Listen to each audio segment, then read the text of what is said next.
कर्म का उदय वो स्वतंत्र है, उसे टालने में कोई समर्थ नहीं है। बड़े बड़े राजा महाराजा, चक्रवर्ती और तीर्थंकर आदि भी उस विधि के विधान को, माने कर्म के उदय को टालने में समर्थ न हो सके। प्रथम तीर्थंकर युग सृष्टा साक्षात ऋषभदेव स्वामी, चक्रवर्ती जिनके पुत्र थे, इंद्र आदि जिनके नौकर थे, इंद्र जैसे नौकरी करने वाले और चक्रवर्ती जैसे पुत्र, ऐसे ऋषभदेव को भी 6 महीने तक आहार की व्यवस्था नहीं हुई, उनके लिए भोजन व्यवस्था नहीं हुई या उन्हें आहार की विधि नहीं मिली और उन्हें घर घर भटकना पड़ा। यह सब कर्म के उदय की ही महिमा समझनी चाहिए। क्षुधा से व्याकुल होकर के सारी पृथ्वी पर ये 6 महीने तक घूमते रहे। अहो आश्चर्य की बात है कि कोई भी इस जगत के विधि विलास को उल्लंघन नहीं कर सकता। भावार्थ भी कल हमने इसका पढ़ा था। माने संसार दशा में तो यह कर्म ही बलवान है, लेकिन जिन्हें संसार में न रहना हो वे कर्म को बलवान न जानकर अपने स्वभाव को बलवान जाने। मुक्ति में रहना है या संसार में रहना है, संसार में रहना है या मोक्ष जाना है। जिन्हें मोक्ष जाना है उनके लिए तो अपना स्वभाव ही अवलंबन है। जिन्हें मोक्ष जाना है उन्हें रोकने में कोई समर्थ नहीं है। जिन्हें मोक्ष जाना है उनके कार्य पद्धति क्रियाकलाप में किसी प्रकार की कोई बाधा नहीं होती। जिन्हें मोक्ष जाना है कर्म उनके मार्ग में अड़चन नहीं डाल सकते, बाधा नहीं डाल सकते। जिन्हें मोक्ष जाना है और जिन्हें लौकिक दुनियादारी के कार्य करने हैं तो उनके तो कर्म बीच बीच में उदय में आएंगे। और कर्म जो उदय में आते हैं वे भी किसी दूसरे के किए हुए नहीं है, स्वयं के ही किए हुए हैं।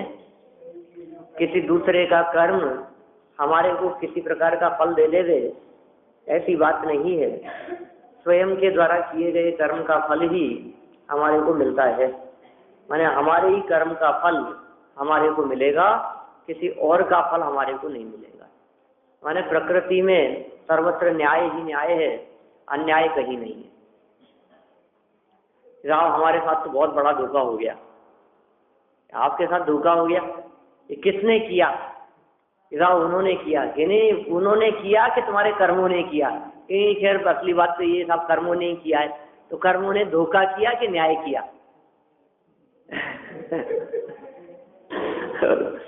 तो सही बात तो यही है ना कि उन्होंने हमारे साथ धोखा किया था, हमें ऐसा लगता था। लेकिन जब से हमने शास्त्र पढ़ा है तब से हमारे को ये बात समझ में आ गई कि दूसरे तो धोखा दे नहीं सकते, हमारे कर्म ही हमारे को धोखा देते हैं। कर्म भी धोखा नहीं देते, कर्म भी न्याय करते हैं। अच्छा, कर्मों ने जो अपना फल दिया है वो फल तुम्हारे द्वारा किए गए परिणामों के हिसाब से दिया था, तुम्हारे द्वारा बांधे गए कर्म के हिसाब से दिया था कि तुमने काम तो किया अच्छा था और कर्मों ने फल दे दिया खोटा? ऐसा हुआ क्या? यदि अच्छा काम करते और उसका खोटा फल मिलता तब तो ये कह दिया जाता कि कर्मों ने हमारे साथ धोखा किया है। माल दिखाया कुछ और था और भेजा कुछ और, हमने बांधा कुछ और था और कर्मों ने फल कुछ और दे दिया। तब तो हम कर्मों को इस प्रकृति के न्यायालय में ले जाके खड़ा कर दें कि ये जो कर्म है ये कर्म बहुत बदमाश है, बहुत धोखेबाज है, इन्होंने हमारे को इतना बड़ा धोखा दिया है। लेकिन प्रकृति, ये जो वस्तु व्यवस्था है, ये वस्तु व्यवस्था भी उन कर्मों को खड़ा देखकर कहती है कि नहीं, अनादिकाल से लेकर आज तक अनंत जीवों में से किसी जीव ने कर्मों के खिलाफ कोई कंप्लेन नहीं की है। इसलिए आपके द्वारा ये जो कर्मों के खिलाफ कंप्लेन की जाती है ये उचित नहीं है। हम कर्मों को बाइज्जत बरी करते हैं। माने ये जो कर्म है ये कर्म कभी किसी के साथ धोखा करते ही नहीं। एक ही थोड़ी ना हो तुम, इन कर्मों के अनंत क्लाइंट है। कर्मों का कोई एक अकेला तुम्हारा ही अकाउंट चलता है कर्मों के पास में? कर्मों के पास में कितने अकाउंट है बोलो, कितने जीवों के अकाउंट है? अनंत जीवों के। जितने संसारी जीव है उन सर्व संसारी जीवों के अकाउंट कर्मों के पास में है। तो किसी के अकाउंट में कभी उन्होंने कोई गड़बड़ी नहीं की।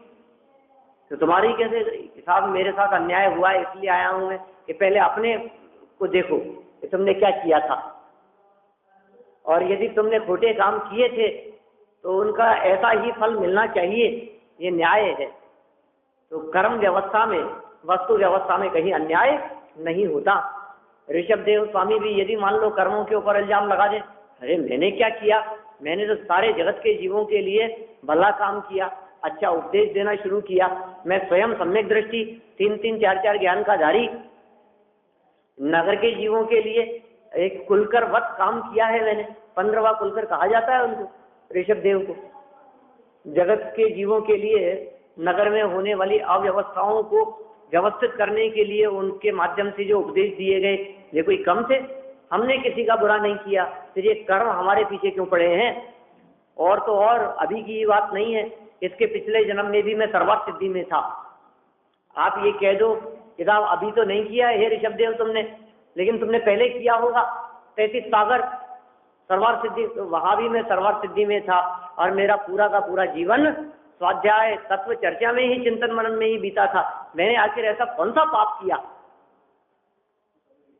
तो वे कर्म, ये कहते हैं एक बार और गहराई से देखो अपने पूरे जीवन को, तो पता लगेगा कि कुछ न कुछ तो ऐसा किया होगा, कुछ न कुछ तुम्हारे माध्यम से हुआ होगा ऐसा, जिस वजह से ऐसा तुम्हें फल मिला है। और जब देखते हैं गहराई से तो पता लगता है कि अरे अरे वास्तव में उनके द्वारा एक घटना ऐसी घट गई थी, क्या वो बैलों को चीका बन दिया था, तो फल तो मिलेगा। बोले ये जो व्यवस्था है, आपने किसानों को धान्य उगाना सिखाया, उनको खेती करना सिखाया, तो अच्छा काम किया ना, और अच्छा काम था। अब उन्हें अनाज मिलने लग जाएगा। अब लेकिन वो उग करके जब तैयार हो गया तो अब उनको छीलना और घास को अलग करना, भूसे को अलग करना, चारे को अलग करना, और उसमें से धान्य अनाज को अलग करना, ये कैसे किया जाए? कि बैलों से करवाओ ये काम। तो बैलों से क्या करवाएं? तो बैल ही खा जाते। दौड़ते हुए आए सबके सब किसान ऋषभ देव के पास। अरे ये तो आपने हमारे लिए व्यवस्था की थी, और ये सारा का सारा धान्य अनाज जो उत्पन्न हुआ था ये तो सब बैल ही खा जाते, हम क्या करें? हमारे लिए तो बचता ही नहीं है कुछ। तो अरे एक काम करो, तुम उसके मुंह, उनके मुंह के ऊपर चीका बांध दो। चीका बांध दिया, तो बहुत अच्छी व्यवस्था हो गई, अब खाते ही नहीं, है ना? तो अपना ये खा जाते थे, अपने लिए बच गया। ये अच्छी व्यवस्था ऋषभ देव ने बतला दी। दूसरे दिन फिर सुबह दौड़ते हुए आए, महाराज आपने क्या व्यवस्था बता दी थी? उन्होंने बिल्कुल ही खाना बंद कर दिया, भूखों मर जाएंगे ऐसे तो। कि क्या हुआ कि तुमने चारा रखा था उनके सामने? कि हाँ रखा था, शाम को रखा था, और सुबह तक देखते हैं तो वैसा का वैसा रखा है, कुछ नहीं खाया उन्होंने तो। कि चारा खाया नहीं, कि तबीयत तो ठीक है उनकी? कि हाँ वो भी दिखा लिया, सब बराबर है। तो क्या हुआ? कब से खाना बंद किया? कि वो जब से आपने उपाय बताया था। अरे तो तुमने मुझे बांधा था, वो हटाया नहीं क्या? कि नहीं महाराज आपने ये तो कहा ही नहीं था कि हटाना भी है। 13 घंटे और 7 मिनट उन बैलों को भोजन से रहित रहना पड़ा, भोजन नहीं मिला उनको, उन बैलों को। और इसके फल में 13 घंटे की ये नासमझी समझो आपकी भूल, और वो 13 महीने तक आहार की विधि नहीं मिली, भोजन नहीं मिला। 13 महीने 7 दिन लग गए भोजन की विधि मिलने। 6 महीने तक उठे नहीं, और 7 महीने कुछ दिन और लग गए। माने देखो आप कितना सा गलती, कितना सा अपराध, मतलब फल जो मिलता है वहाँ हमारे द्वारा किए गए कर्म का फल मिलता है। हमें यदि कुछ इस प्रकार का भ्रम हो जाए, हमने क्या पाप किए, मैंने तो कोई पाप नहीं किए। अरे जब पाप कर्म का उदय आता है और किसी व्यक्ति से पूछा जाता है कि आपने क्या पाप किए, तो वो तो अपने अतीत पे दृष्टि डाल करके यही कहता है, मैंने तो कोई पाप ही नहीं किया, आप बताओ मैंने क्या पाप किया, हमने कौन से पाप किए हैं। हमने आज तक कभी चोरी की नहीं, किसी को धोखा दिया नहीं, बेईमानी की नहीं है, कोई लूटमार की नहीं, हमने कौन सा गलत काम कर दिया, आखिर किया क्या है हमने, फिर हमारे साथ ही ऐसा क्यों, कैसे नहीं किया। आपको क्या लगता है कि किसी व्यक्ति को धोखा देना ही पाप है, चोरी करना ही पाप है, पंचेंद्रिय विषय भोगों की प्रवृत्ति ये भी कोई कम पाप नहीं है, स्वाध्याय में नहीं आने का परिणाम ये भी कोई कम पाप नहीं है, कभी कभी उपेक्षा बुद्धि, अरे क्या रोज रोज सुनते हैं, अब कोई बात नहीं, ये भी कम पाप नहीं है। टीवी देखने की प्रवृत्ति, घूमने फिरने की, मौज मस्ती करने की, किसी की हंसी मजाक कर देने की, ये सारी प्रवृत्तियां सब पाप ही तो है, ऐसे क्या पुण्य कहेंगे। यदि उपवास करने से पुण्य बनता है तो भोजन करने से पाप बनता है भाई आप ही बताइए मेरे को, दोनों परस्पर विरुद्ध प्रवृत्तियां हैं। यदि हमने उपवास किया है, यदि उपवास के परिणामों से, त्याग करने के परिणामों से यदि पुण्य बंधेगा तो संग्रह करने के परिणामों से पाप बंधेगा। यदि आकिंचन्य नाम के धर्म से, उन परिणामों से, पर को छोड़ने के परिणामों से, उनसे विरक्त रहने से यदि पुण्य बनता है तो ये हमारे हो जाए, धन और बढ़ जाए, पैसा और बढ़ जाए, ये और मिल जाए, ये तो अच्छा रहेगा, इसमें क्या पुण्य बंधेगा। लेकिन ये सब बातें ऐसी है जो हमारे को पाप जैसी ही नहीं लगती है। हमने किसी का बुरा तो नहीं किया, लेकिन किसी व्यक्ति के बारे में बुरा विचार किया तो पाप लगना चाहिए कि नहीं।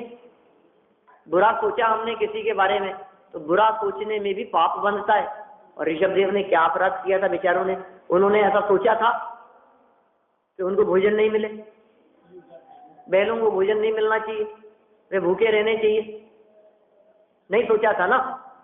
तो आप भी ये मान करके चलिए, आप जब आहार के लिए निकल रहे हैं तो कोई ऐसा नहीं सोचेगा कि इनको भोजन नहीं मिलना चाहिए, नहीं थे ना। तो उनको जो 13 महीने तक आहार नहीं मिला तो प्रजा में किसके भाव से कि इनको रोटियां नहीं मिले, बताओ। जैसा उनके माध्यम से हुआ वैसा ही तो फल मिला उनको। यदि उनके मन में भाव होता कि बैलों को रोटियां नहीं मिले तो फिर नगर में भी ऐसा कर्म का फल मिलता कि रोटियां सामने आती, सामने ला करके रखी जाती और ऐसा सोचते लोग कि इनको मिले नहीं, ये खाए नहीं, हटा लो, मिलनी नहीं चाहिए इनको। ये ऐसा तो भाव किसी को आया ही नहीं, सबके मन में ये भाव था। जैसे किसानों के मन में ये भाव था कि ये खाना खाएं, ऋषभदेव के मन में भी ये भाव था कि टीका बांधा है तो बाद में खा लेंगे, लेकिन बंधा ही रह गया। गलती किसकी इसमें, मुझे बताओ। बैलों की क्या गलती है, किसानों की क्या गलती है। आपने तुरंत कह दिया कि ऋषभदेव की कोई गलती नहीं है। मैं कहता हूं उनको पूरी बात बतानी चाहिए थी ना। ये बतलाने में जो कमी रह गई है, ये कमी किसकी है। उन नादान किसानों को जब बैलों के मुंह पर छीका बांधने की कही गई तो उनको हटाने की बात भी तो कही जानी चाहिए थी। पूरा ढंग से समझाया जाना चाहिए था कि जब तक छीका बंधा रहेगा तब तक ये कुछ नहीं खा सकेंगे, ऐसा समझाना चाहिए था। वही तो बंधन ही है ना, सही बात है। खैर, इस पूरे प्रकरण के माध्यम से यही निष्कर्ष निकलता है, यही शिक्षा मिलती है, यही उपदेश मिलता है हमारे को कि हमारे साथ बनने वाली प्रतिकूल परिस्थिति, माने जो हमारे मन के हिसाब से काम नहीं हो रहा है, इसमें किसी और का दोष नहीं है, इसमें हमारे ही द्वारा किए गए कर्म का दोष है। अब कर्म का भी दोष क्या कहें, दोष तो इसलिए कह रहे हैं हम क्योंकि हमारे मन माफिक काम नहीं हुआ, वास्तव में हमारे द्वारा किए गए कर्म का फल है।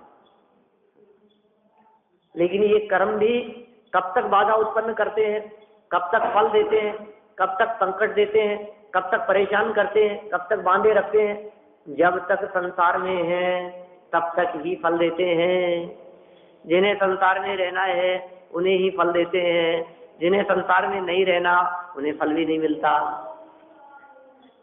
ये कर्म से मुक्त हो जाते। इसलिए भावार्थ ने बहुत मार्मिक लाइन दी थी, क्या संसार में तो कर्म ही बलवान है, कर्म है ही बात।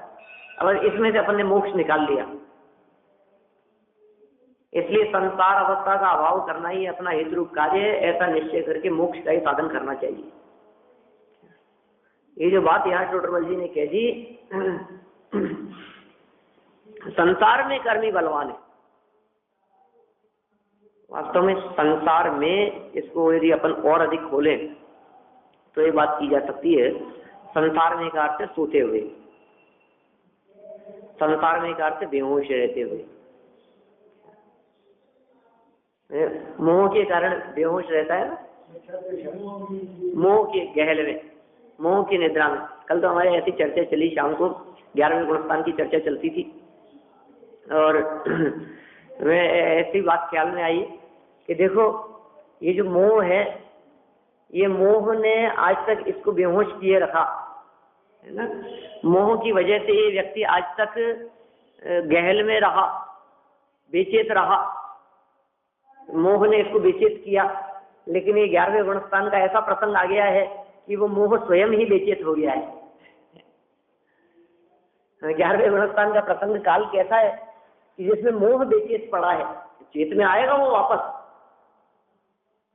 जिस नशे में मोह ने हमारे को आज तक भटकाया, भ्रमाया, संसार दशा में रहते हुए, ऐसे भी प्रसंग आते हैं जिन प्रसंगों में आकर के वो मोह ही मोहित होकर के बेचैत हो जाता है। और उस प्रसंग का नाम है 11वां गुणस्थान, उपशांत मोह, मोहित हो गया ऐसा। देखिए यहाँ अपन पढ़ते हैं आगे संयमधारियों की महिमा की तरफ। ये पिछला प्रकरण अपना यहाँ हो चुका है, और निश्चय करके मोक्ष का साधन करना चाहिए। ये और एक मार्मिक बात इन्होंने कह दी, क्योंकि मोक्ष, ये आपको ऐसा लगता है ना कि कर्म अड़चन उत्पन्न करते हैं, कर्म बाधा उत्पन्न करते हैं, तो तुम बचना चाहते हो ना इन कर्मों से, यहाँ था इनसे पीछे छूट जाए तो हमारी पराधीनता मिट जाए। कब है करत अचेत है, नरक निगोद में पटकत करत अचेत हो, ऐसे अपन आदिनाथ भगवान की पूजा की जयमाला में बोलते हैं, मेरे को ऐसा कर देता है, ऐसा कर देता है, ये कर्म है, कर्म महादुष्ट है, एक न काम करे जी, और मैं हूं एक लो, ये तो दुष्ट है, और सब मिलकर के मेरे को संकट देते हैं। प्रभु है, मैं अकेला हूं और ये सब मिलकर के कर्म महारी पूजोर, एक न कान करे जी। हाँ हाँ स्तुति है, ये स्तुति है, वो उसमें मैंने उसमें भी इसी तरह की चर्चाएं, स्तुति की है बात। लेकिन देखो ये कर्म हमारी सुनते नहीं है, ये कर्म हमारे को मोहे पटकत करत अचेत हो, हमारी दीन तणी सुन दीनती। कब हूँ कि इतर निगोद में, मन कभी मेरे को अचेत कर देता है, निगोद में ले जाता है, अरे साहब मैं तो बहुत परेशान हूँ, हे भगवान मैं तो परेशान हो गया इन कर्मों से। ये तो यदि कर्मों से परेशान हो गया तो छूटना चाहता है क्या? यहाँ छूटना चाहता हूँ, कि छूटने को कहते हैं मुक्ति। माने तू मुक्ति चाहता है, कर्म से मुक्ति चाहता है कि हाँ कर्म से मुक्ति चाहता हूँ, तो फिर एक काम कर कि मुक्ति के मार्ग में लग जा, पूरी तरह से मुक्ति मिल जाएगी। इसलिए मोक्ष के मार्ग में लग जाना चाहिए निश्चय करके, लेकिन नक्की करके देखना, ऐसा नहीं हो तो देख कर्म से छूटना चाहता है तो पूरे ही कर्म से छूटेगा। ऐसा नहीं होगा कि तू पाप से तो छूटना चाहे और पुण्य को अपनाना चाहे, ये गड़बड़ी नहीं होगी। तुम क्या सोचते हो, तुम्हें यदि ऐसा लगता है कि मैं पाप से तो बच जाऊं, ये पाप का उदय नहीं आए, कोई अपना काम अटके नहीं है, क्षयोक्षम हमारा कम नहीं होए, प्रतिकूल संयोग हमारे पास में नहीं आए, पाप कर्म का उदय नहीं आए, कभी चोट नहीं लगे, कभी बीमार नहीं पड़े, कभी परीक्षा में नंबर कम नहीं आए, कभी अपने साथ में कभी अपनी डांट नहीं पिटे, कोई अपने को मारे पीटे नहीं, डांटे नहीं, कोई हमारे वाक्शब्द नहीं कहें, कभी हमारी निंदा नहीं हो, कभी हमारा अपयश नहीं हो। बोलो यदि ऐसा आप सोचते रहते हैं तो ये तो आपने पाप का निषेध किया, लेकिन अकेला पाप नहीं जाता, पुण्य भी साथ में जाएगा। बोलो आप तैयार हैं क्या? फिर आप सोचिए, कभी हमारी प्रशंसा नहीं होगी बोला कभी हमारे ऐसा नहीं हो कि लोग हमारी तारीफ करें, कभी ऐसा नहीं हो कि मैं सुंदर हो जाऊं, कभी ऐसा नहीं हो कि मेरे पास में खूब पैसा हो जाए। बोलो आप ऐसा भी सोचते हैं? नहीं साहब, ये बहुत अच्छी अच्छी बातें, आप ऐसा क्यों कह रहे हो? ये नक्की करके कैसे शब्द दे दिए हैं आप। हम जो बात कह रहे हैं पहले नक्की कर, तू क्या चाहता है। देखो, नक्की करने को यदि अपन आगम की भाषा में कहें तो हम कह सकते हैं सम्यक दर्शन। नक्की करने का मतलब, नक्की करना, निर्णय करना, भरोसा करना, विश्वास करना। हमें पूरा भरोसा है, तो आपको पूरा भरोसा है ना, इसका नाम है सम्यक दर्शन।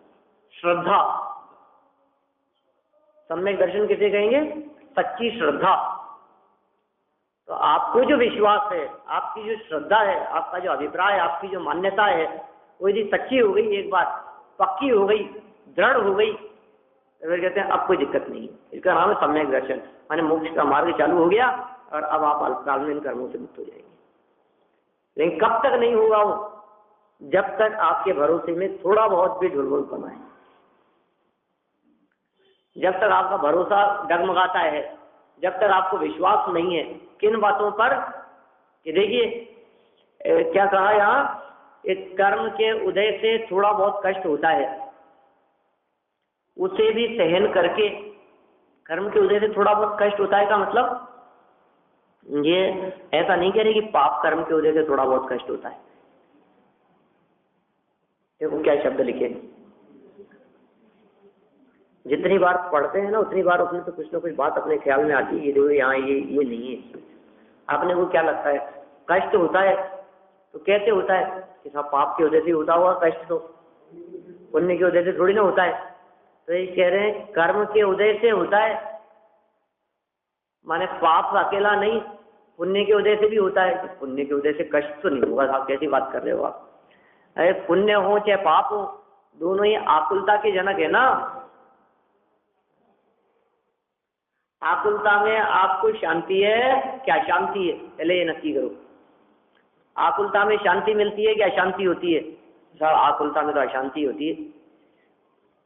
तो आकुलता पाप के उदय से होती है कि पुण्य के उदय से भी होती है? पाप के फल में तो आकुलित होता ही है और पुण्य के उदय में भी आकुलित होता है। लेकिन पाप और पुण्य दोनों के उदय में आकुलित होने का जो काम है वो काम अज्ञानियों के होता है, ज्ञानियों के नहीं होता। पाप के उदय में भी ज्ञानी जीव आकुलित नहीं होते और पुण्य के उदय में भी आकुलित नहीं होते। और पाप के उदय में तो अज्ञानी आकुलित होते ही हैं और पुण्य के उदय में भी निराकुल नहीं रहते। अज्ञानियों का काम है। तो इसलिए दौलत राम जी ने कह दिया आकुलित भयो, आकुलित भयो अज्ञान धारी। अज्ञान को धारण करके ये आकुलित होता रहा, परेशान होता रहा।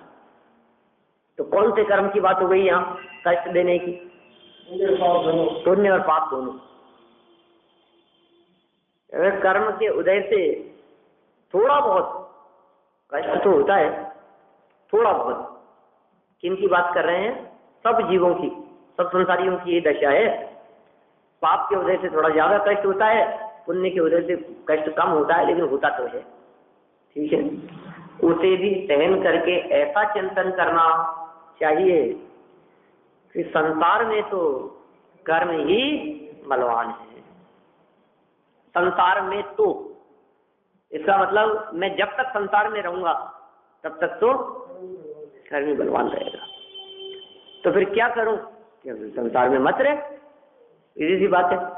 तो ऐसा चिंतन करना चाहिए कि संसार में तो कर्म ही बलवान है, इसलिए संसार अवस्था का अभाव करना ही अपना हित रूप कार्य है। संसार अवस्था का अभाव करना, यही हित रूप कार्य है। संसार अवस्था का अभाव करना, इसको कह सकते हैं मोक्ष के मार्ग में लग जाना। इसके संदर्भ में दौलत राम जी ने कहा, आकुलता शिव माही न ताते शिव मग लाग्यो चाहिए। आत्म को हित है सुख, सो सुख आकुलता बिन कहिए। आकुलता शिव माही न ताते शिव मग लाग्यो चाहिए। कितनी सुंदर पंक्तियां हैं। कौन सा जोगीरा का छंद है? उनका छंद, हाँ, तीसरी डाल की पंक्ति। आत्म को हित है सुख, वो आत्मा का हित किसमें है? आत्मा का हित किसमें है? सुख, सुख में है। आत्मा के सुख में है। इधर सुख किसमें है? कि लड्डू में। हम लड्डू में भी कह सकते हैं, कोई बात नहीं, लेकिन हम एक लक्षण बनाना चाहते हैं उसका। इधर आत्मा का हित सुख में है, और सुख किसमें है? कि घूमने फिरने में। हाँ हाँ, तो चिंता मत कर, बात सुन तो ले पूरी। हो सकता है तेरे को घूमने फिरने में भी सुख शांति मिल जाए, लेकिन अपन कोई लक्षण तो बनाए। तो कभी कहेगा घूमने फिरने में सुख है, कभी कहेगा खाने पीने में सुख है, कभी कहेगा मौज मस्ती करने में सुख है, कभी कहेगा टीवी देखने में सुख है। तो फिर अपन ऐसे कहाँ तक लिस्ट बनाते रहेंगे? अपन एक बात कह देते, एक वाक्य में अपन फिर जो जो बातें हैं वो सब शामिल कर लेना, उसमें क्या दिक्कत है? अरे एक बात कौन सी? कि आकुलता नहीं होनी चाहिए। क्या? हाँ साहब, ये तो सही बात है। तो आप लगा ले, जहाँ जहाँ आकुलता नहीं होती हो वहाँ वहाँ सुख है। अब आकुलता कहाँ कहाँ होती है तेरे को? कि टीवी देखते देखते भी आकुलता यदि होने लग गई, ना सुख नहीं है। घूमने के लिए गए, 5-7 दिन हो गए घूमते हुए, 10 दिन हो गए, 12 दिन हो गए, फिर अब लगता है कि यार अब तो चले। कि क्यों, क्या हुआ? कि अब तो घर की याद आने लग गई, आकुलता होने लग गई अपने। आकुलता होने लग गई, कहाँ सुख नहीं। तो सुख किस, देखो आत्मा का हित है सुख प्राप्ति में, और सुख किसमें है? कि आकुलता के नहीं होने में। तो फिर आकुलता कहाँ नहीं है ये बता दो हमारे को। सम्मेद शिखर जी में आकुलता नहीं है, कि बुंदेलखंड की यात्रा में आकुलता नहीं है। देखो आप कहीं कश्मीर घूमने जाओ तब तो आकुलता हो जाए, पेरिस घूमने जाओ तो हो सकता है आकुलता हो जाए, लेकिन साहब हम तो बड़े बाबा के जाते हैं और 2-4 दिन इत्मीनान से शांति से बैठते हैं, दर्शन करते हैं, कोई आकुलता नहीं, कुछ नहीं। कि कितने दिन? कि 5-6 दिन। कि ज्यादा क्यों नहीं रुकते? कि बस फिर फिर क्या हुआ? क्या लक्षण बतलाए हैं दौलत राम जी ने, गजब कर दिया है। आत्म को हित है सुख, सो सुख आकुलता बिन कहिए। आकुलता शिव माहिन ताते शिव मग लाग्यो चाहिए। मोक्ष महल की प्रथम सीढ़ी, याग्न ज्ञान चरित्रा। सम्यकता ना लहे तो दर्शन धारो भव्य पवित्रा। मोक्ष के मार्ग में लग जाना चाहिए, ऐसा उपदेश दे दिया। किन जीवों को लग जाना चाहिए? क्यों लग जाना चाहिए मोक्ष के मार्ग में? क्योंकि मोक्ष में आकुलता नहीं है। देखो एक एक स्टेप बाय स्टेप चर्चा की है उन्होंने। पहला स्टेप बतलाया, हमारी भलाई किसमें? बोला आपकी भलाई किसमें? कि साहब नौकरी लग जाए तो हमारी भलाई हो जाए। ठीक है, बात करता है। नौकरी के माध्यम से क्या चाहता है? फिर आप अच्छी इनकम हो जाएगी, अच्छा पैसा, आगे उससे पैसे का करेगा क्या? पैसे का अचार बनता है क्या? नहीं, पैसे का अचार तो नहीं बनता। कैसे आप भी कैसी मूर्ख जैसी बात करते हो? पैसे का भी कोई अचार बनता है? पैसे का थोड़ी ना बनता है। तो फिर करेगा क्या पैसे से? पैसे का तो नहीं बनता, लेकिन पैसे से आता जरूर है बाजार से सामान। अच्छा, पैसे से जो सामान बाजार से आता है फिर उससे क्या होगा? फिर जो सामान लेकर के आएंगे उस सामान को ला करके अपने उपयोग में लेंगे, फिर उससे क्या होगा? सुखी होंगे। तो एक बात बता, क्या क्या सामान ला करके सुखी होगा? साबुन ला करके सुखी होगा, तेल ला करके सुखी होगा, दाल ला करके सुखी होगा, चीनी ला करके सुखी होगा, चाय ला करके सुखी होगा, है दूध गेहूं ला करके सुखी होगा, लौकी टमाटर ला करके सुखी होगा। अरे साहब ऐसे क्या क्या बताएं? एक ही बात कह दो ना कि हमारा जो मूल प्रयोजन है वो सुखी होना है। हमारा प्रयोजन चीनी लाना नहीं है, साबुन लाना नहीं है, हमारा प्रयोजन क्या है? सबके माध्यम से सुखी होना है। तो असली बात तो ये है कि तेरी भलाई सुख में है। निष्कर्ष यही निकला ना कि हाँ हमारी भलाई सुख में है। तो फिर सुख कहाँ है? तो फिर जवाब दे दिया, आप परेशान नहीं हुए, हम ही बता देते हैं कि सुख तो आकुलता के बिना है। जहाँ आकुलता नहीं हो वहां सुख है। तो फिर आकुलता कहाँ नहीं है? अरे साहब आकुलता कहाँ नहीं है? सब जगह ही आकुलता होती है। ऐसी कोई जगह है कि जहाँ आकुलता नहीं हो? दुकान पे हो तो दुकान पे बैठे बैठे आकुलता, मानो कोई ग्राहक अटका करके चले गया हमारे वो, अभी आता हूँ और हम बैठे 8 बजे दुकान बंद करते हैं, 9 बज गए, 10 बज गए, 9:30 बज गए, और फिर उसका फोन आ गया नहीं आ ही रहा हूँ, जा और नहीं सकते। और दुकान पे बैठे बैठे आकुलता, घर में हो तो घर पे बैठे बैठे आकुलता, भोजन नहीं मिले तो आकुलता, और जबरदस्ती कोई ज्यादा थाली में पट जाए तो आकुलता। अब बोलो आप क्या समस्या है? आकुलता कहाँ नहीं है? सब जगह आकुलता है। इसका मतलब इस जीव को कहीं शांति नहीं है, सब जगह परेशानी है। कि नहीं, एक जगह है जहाँ आकुलता नहीं होती है। आपने ये सुख की बात कही है और आपने कहा कि सुख आकुलता के बिना होता है। और आप ही बताओ मेरे को कि मैं कहाँ चले जाऊं कि जहां पर आकुलता नहीं मिले और मैं सुखी हो जाऊं। तो फिर कह दिया आकुलता शिव माही न, शिव मतलब मोक्ष, आकुलता मोक्ष में नहीं है। क्या मोक्ष में आकुलता नहीं है? तो फिर साहब एक बात बतलाओ हमारे को, यदि मोक्ष में आकुलता नहीं है तो फिर क्या करें अब हम? मोक्ष तो कैसे, मोक्ष तो कुछ दिखता नहीं है हमारे को। आप यदि हमारे को कहते कि अमेरिका जाना है तो वहां चले जाते, आप यदि हमारे को कहते कि जोधपुर जाना है तो वहां चले जाते, बीकानेर जाना है तो वहां चले जाते, आप भोपाल जाने की कहते तो वहां चले जाते, शिखर जी गिरनार जी की कहते तो वहां चले जाते। लेकिन हम मोक्ष की बात तो हमारे को पल्ले नहीं पड़ती। मोक्ष कौन सी जगह? हमने तो पूरी दुनिया का नक्शा छान मारा, कहीं मोक्ष मिला ही नहीं। अब कहाँ जाए? तो फिर दौलत राम जी ने कह दिया कि देख मोक्ष में आकुलता नहीं है, इसलिए मोक्ष के मार्ग में लग जाना चाहिए। लग तो जाऊं मोक्ष के मार्ग में, लेकिन मोक्ष का पता तो लगे है कहाँ और रास्ता कौन सा है, तब तो लगू ना उस रास्ते में। तो फिर उन्होंने कह दिया मोक्ष महल की प्रथम सीढ़ी सम्यक दर्शन है। इससे मोक्ष का मार्ग प्रारंभ होता है। ज्ञान और चारित्र की कोई कीमत नहीं है सम्यक दर्शन के बिना। इसलिए धारो भव्य पवित्रा, ये भव्य जीव इस पवित्र सम्यक दर्शन को धारण करो। कैसे इसकी चर्चा कर दी है, मोक्ष मार्ग में लगने की बात स्पष्ट बता दी है। ये पहला छंद तीसरी ढाल का। आत्म को हित है सुख, सो सुख आकुलता बिन कहिए, आकुलता शिव माहिन ताते शिव मग लाग्यो चाहिए। इसलिए मोक्ष के मार्ग में लग जाना चाहिए। ऐसी बात यहाँ पर कह रहे हैं आचार्य देव। क्या कह दिया कि भैया ऐसा चिंतन करते हुए, कैसा चिंतन करते हुए, थोड़े बहुत कष्ट को सहन करते हुए ऐसा चिंतन करना चाहिए कि संसार में तो कर्म ही बलवान है, इसलिए संसार अवस्था का अभाव करना ही अपना हित रूप कार्य है। हमारे हित रूप कार्य क्या है? हमारी भलाई किसमें होगी कि ताते शिव मग लाग्यो चाहिए, ये हित रूप कार्य है। क्या करना चाहिए हमारे को? बोलो क्या करना चाहिए? किस चीज में हमारी भलाई है? अब मोक्ष के मार्ग में लग जाना चाहिए। हाँ साहब मोक्ष के मार्ग में तो लगेंगे, कि कब लगेंगे? कि आप देखो अभी तो कब लगोगे आप? थोड़ा सा रुक करके, है ना?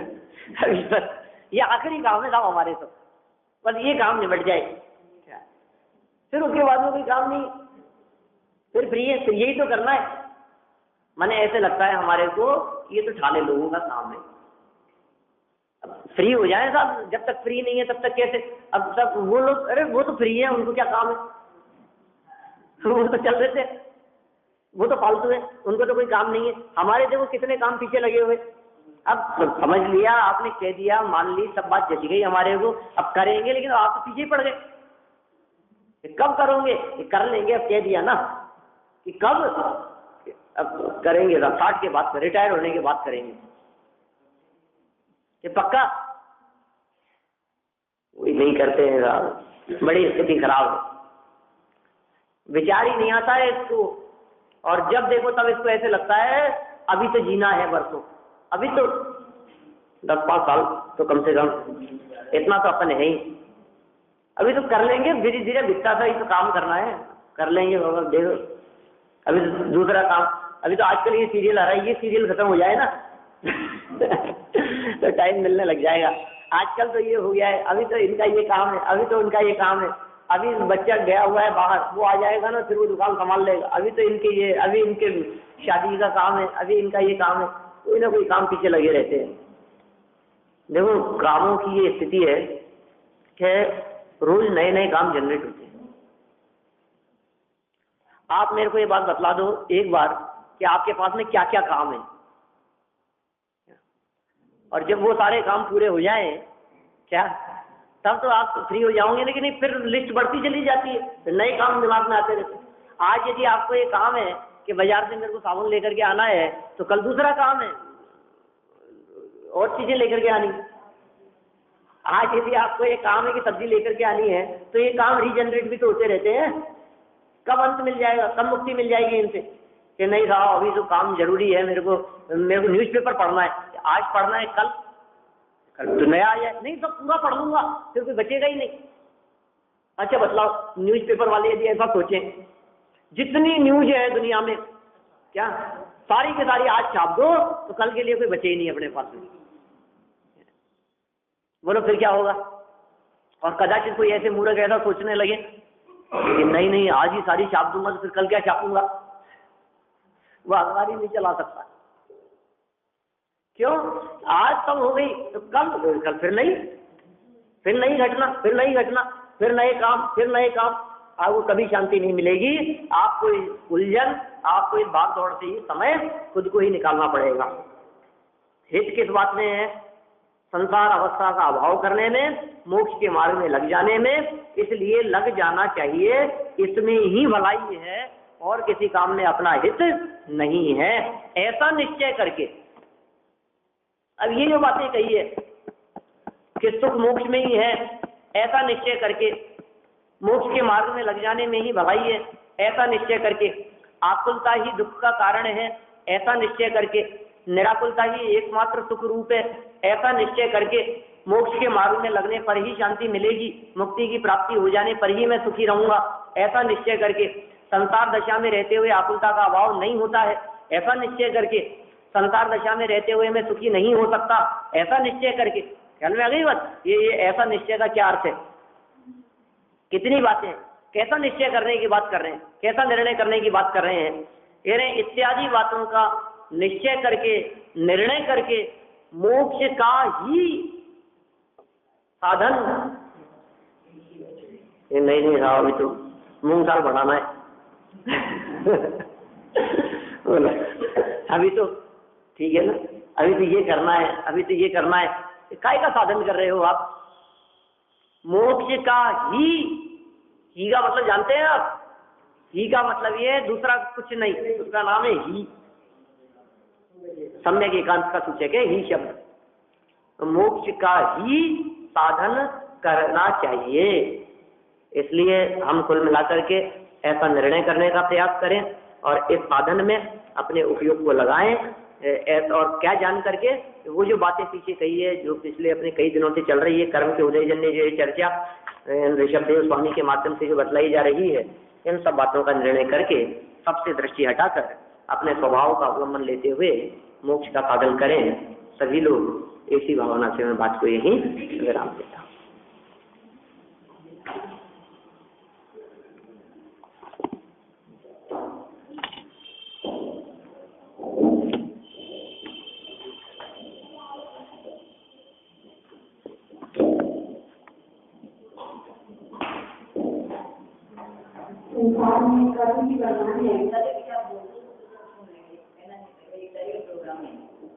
हाँ, 1 तारीख का प्रोग्राम नहीं है अपना, वो आगे रखेंगे।